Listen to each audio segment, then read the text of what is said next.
Hello friends on the healing journey. I love examples so much and I really benefit from hearing other people's experiences, so I'm willing to share some of my own if it's helpful. So I had a very interesting experience recently. This is on the theme of being the observer in our life. We have the opportunity to either be like really immersed in the experience when we're having emotions, or we have the option to kind of like move above ourselves a bit and watch what's happening.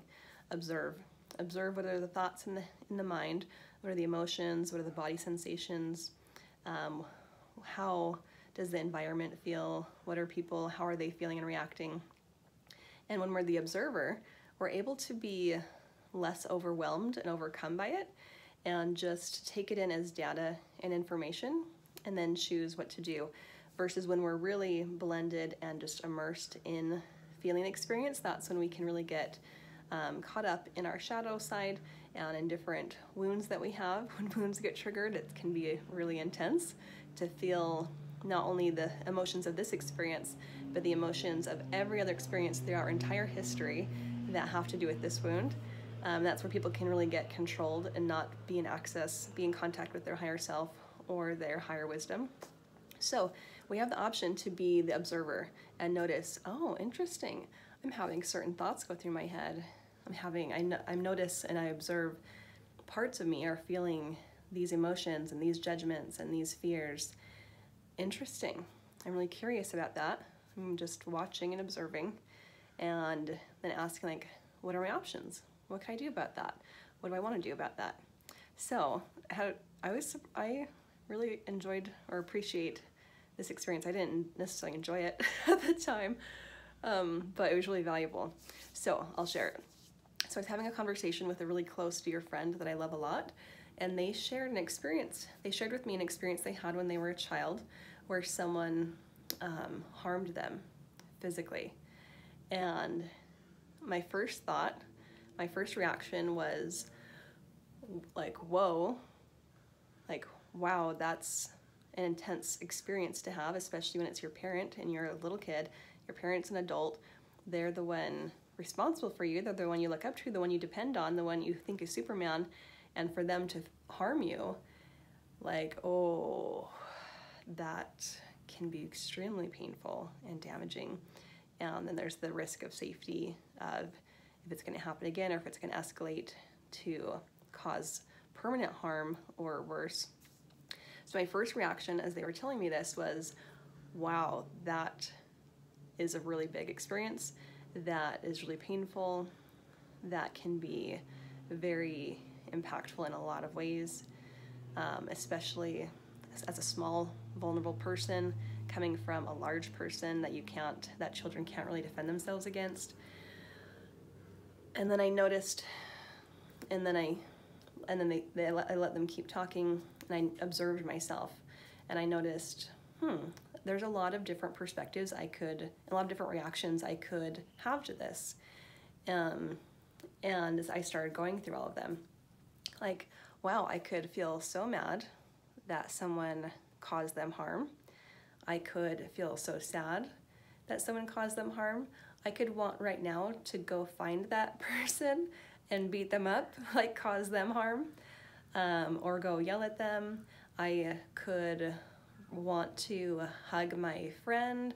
I could want to validate them that, like, it doesn't mean anything about you personally that you had that experience. It's not proof of your worth or worthlessness. I could respond and tell my friend, I'm so sorry that happened to you. I really feel for you. I want to validate and acknowledge that can be a really painful experience. I could also observe and notice that those two people involved, the child and the adult, might have already healed from that. They might have both gone through their healing journey. The adult may have apologized, or maybe not. The one or both of them could be in closure and the other one not. Perhaps that, who knows, what if for the adult that facilitated a really big, like hitting rock bottom and then changing their life situation. Like, I actually don't know what that experience meant to either of them, or what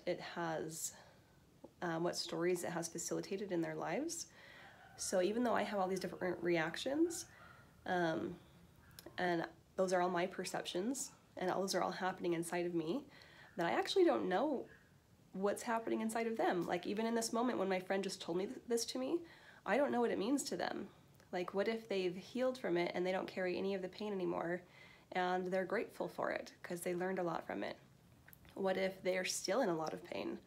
What if, like it could just mean all kinds of things. And same thing for the other person involved. I actually don't know what it means to them. So if my friend, so the bottom line is that I care about my friend, and I care about them being able to heal from that experience and not be limited by it anymore. So I desire to show up for them or hold space for them in whatever way would be helpful. If they haven't healed from it, I'd be happy to hold space for that. If they want external validation that it doesn't mean that they're a bad person, I can facilitate that. If they've already healed from it, and they don't want to talk about it anymore, I can do that as well. And so it was really interesting. And then the other perspective came into mind of everyone, like an even broader perspective of in mortal life, everybody is a perpetrator, everyone is a victim, everyone has harmed other people, and everyone has received harmful behavior from other people. So the reminder of like, I love the mantra or the phrase, just like me, whenever we see someone doing something annoying or harmful, to remind, just like me, I also have harmed people. I also have been in situations where I didn't know how to handle my shadow side of me and some wounds that were causing anger and rage, and then it came out at someone in a situation. So I was able to hold awareness that the other person's higher self, I doubt that their higher self wanted that to happen and wanted to do that to a child. And same thing for my friend, I doubt that their higher self, the perspective that their higher self could be having a different opinion and different perspective on the whole scenario than maybe their conscious self has had at different times in their life. And then I also noticed that, like, okay, there's all these different angles that I could look at this from. There's a huge variety of different reactions I could choose. And then also with the awareness of everything happening inside of me is to do with me, and it's mine. These are my emotions, my responses, my beliefs or thoughts or attitudes. And if my friend has healed from it and it's not helpful to talk about it more, but I want to because I'm having these big emotions about it, maybe it's not even it won't be helpful for them. Maybe it'll be harmful for them, which is the opposite of what I wanted. So I have the option to feel my feelings and notice and acknowledge them, and I can even go off by myself at a later point, and I could process my emotions. Any emotions that came up around it of like, yeah, I want to go beat up that person that hurt them, or confront them, or sabotage their reputation, or or I want to just cry. Like I just want to cry so hard. Oh, that makes me cry a little bit. Apparently that does reach me on some level. Or I just want to cry about how that was sad that happened.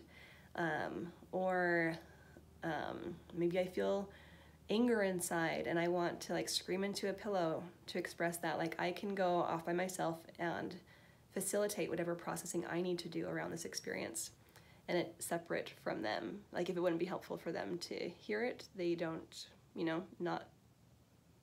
wouldn't serve them at all, I can do that on my own. So as I was looking at this, it's pretty amazing. I really am grateful, and I love that we always have a huge variety of options of how to respond and what to choose to do in different situations. And the awareness that what I'm feeling doesn't mean it's truth. Like if in a moment I'm feeling like that person deserves to get beaten up, that doesn't mean it's actually true. What if that person is already healed and apologized? I don't know. Just because I'm feeling it doesn't mean that that's actual what's going on for other people.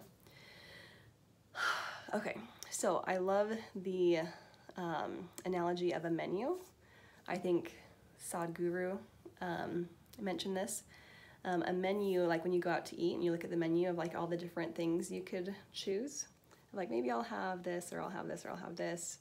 We've got options, and the same thing is true for our mindset or our reactions or what we choose to do in any given situation, including connecting with our own self and reparenting our own inner child, or working through mind drama and fears and beliefs that are inside of us, we always have a lot of options. And when we can practice getting into observation, of always observing ourselves instead of being tossed about in the emotions of the current moment. Not that emotions are bad, and I'm really all for validating, honoring, and listening to emotions, but just not being controlled by them, but maintaining a partnership with them.